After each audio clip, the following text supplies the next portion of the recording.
Hey, Shalom. This is Big Daddy Bigz. Through the Bible in a Year with Big Daddy Bigz. Today's Bible reading is, today is January the 8th. So the scriptures for today are Genesis 29 through 32. And I'm reading from the Tree of Life version of the Bible. It's kind of a newer messianic version of the Bible. I've really been enjoying it, and I hope you enjoy it. If you do, there's going to be a link down under this video on the website productreviewdude.com, and you can order you a copy of it through Amazon. So I hope that if this blesses you, I'm going to ask that you like our videos, subscribe to Big Daddy Bigz, Product Review Dude, and share the videos with your friends. I'd appreciate it. Give it a thumbs up. All right, let's get right into it. Genesis chapter 29, and it starts off with Jacob loves Rachel. Then Jacob lifted up his feet and went to the land of the peoples of the east. When he looked, suddenly there was a well in the field, and there were 3 herds of sheep resting by it. For from that well they would water the flocks. The stone on the mouth of the well was large. When all of the herds gathered there, they would roll away the stone from the mouth of the well and water the flocks, and put the stone back to its place over the mouth of the well. Jacob said to them, "My brothers, where are you from?"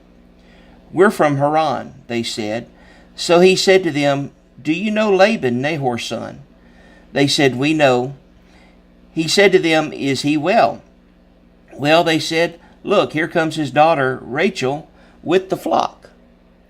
He said, "Since it's still the middle of the day, it's not time for the livestock to be gathered. Water the flock and let them go and graze." But they said, "We can't, not until all the flocks are gathered and the stone is rolled away from the mouth of the well. Then we water the flock." While he was still speaking with them, Rachel came with the flock that belonged to her father, for she was a shepherdess. Now when Jacob saw Rachel, the daughter of Laban, his mother's brother, Jacob stepped forward and rolled the stone away from the mouth of the well and watered the flock of Laban, his mother's brother. Then Jacob kissed Rachel and lifted up his voice and wept.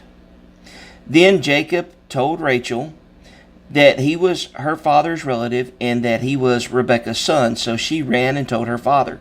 Now when Laban heard the news about Jacob, his sister's son, he ran to meet him, hugged and kissed him, and brought him to his house. Then he told Laban all these things.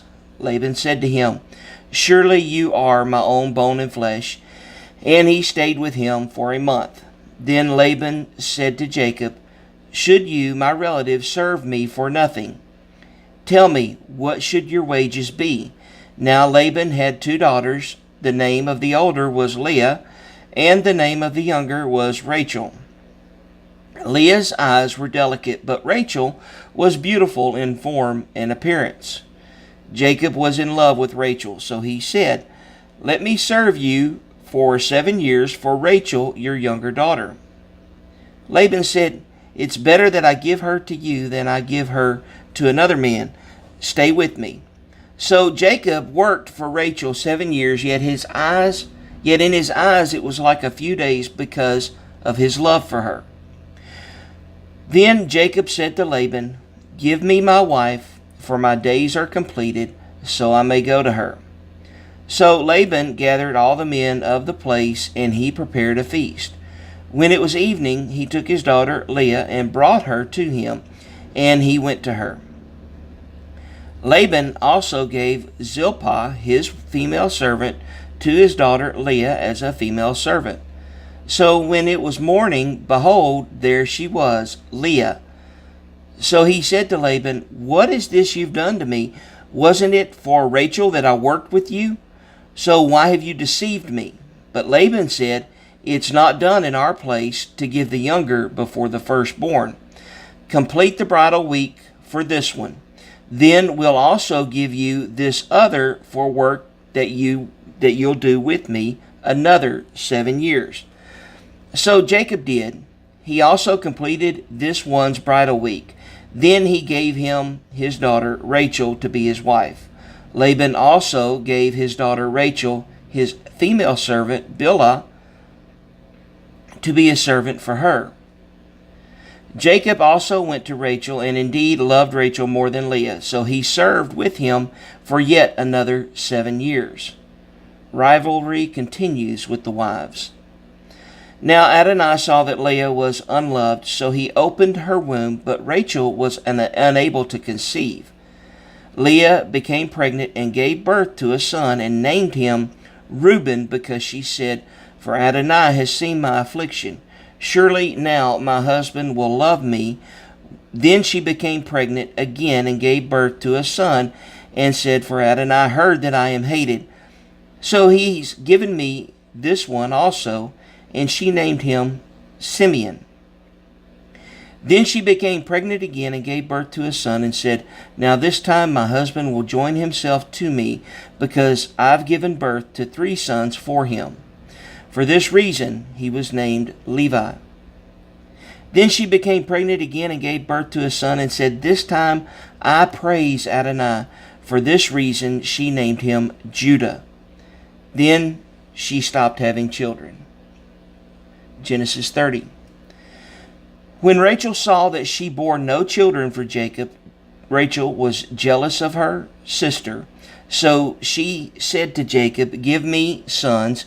If there are none, I'll die." But Jacob became furious with Rachel and said, "Am I instead of God the one who withheld from you the fruit of the womb?" So she said, "Here's my maidservant Bilhah. Go to her and let her give birth on my knees, so that from her I may also build a family."